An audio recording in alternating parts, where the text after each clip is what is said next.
تخيل معايا كده، تصحى من النوم وتبص حواليك تكتشف إنك مش بني آدم. أيوة، جسمك اتحول تماما، بقيت حشرة ضخمة مقرفة غريبة عن نفسك قبل أي حد.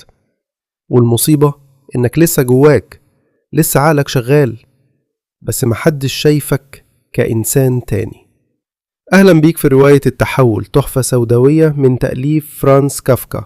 البطل اسمه غريغور سامسا، شاب غلبان شغال بائع متجول بيصرف على عيلته، وفي يوم بيصحى يلاقي نفسه متحول لكائن غريب.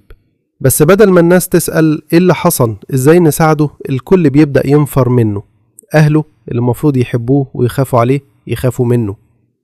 غريغور بيحاول يتأقلم، يحاول يتواصل، يحاول يثبت انه لسه هو، بس كل يوم بيعدي الدنيا بتضيق أكتر. جسمه بيتعب وأهله ما بين خوف خجل واحتقار، لحد ما حتى وجوده بقى عبء، وكل اللي حواليه بقوا مستعدين يتخلصوا منه علشان يرتاحوا. بس يا صاحبي، القصة دي مش بس عن حشرة، التحول دي رمز. غريغور يعني أي واحد فينا لما يتغير، لما يخرج عن المألوف، عن الدور اللي الناس حطته فيه. والعيلة، المجتمع اللي بيحبك طول ما انت نافع، بس أول ما تبقى عبء بيقفل في وشك الباب. كافكا بيطرح سؤال مرعب: هل احنا محبوبين علشان احنا نفسنا، ولا علشان احنا بنقدم حاجة؟ ولو في يوم اتغيرنا، هل اللي حوالينا هيفضلوا يشوفونا بشر، ولا هنكون مجرد كائن غريب بيتمنوا اختفائه؟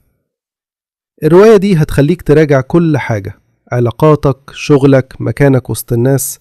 هل في حد بيحبك فعلا، ولا الكل مستنيك تشتغل علشان تكون مستحق للحب؟ لو ما قريتهاش اقراها، بس خليك مستعد، لأنك ممكن تكتشف إنك مش بعيد عن غريغور، ويمكن في يوم من الأيام تصحى تلاقي نفسك اتحولت، مش لحشرة بس لحاجة تانية، ومفيش حد شايفك زي ما كنت. قولي بقى، لو كنت مكان غريغور هتتصرف ازاي؟ ولو بتحب النوع ده من الروايات، تحب المرة الجاية نغوص في ايه؟ ظلام تاني، ولا نحاول ندور على نور؟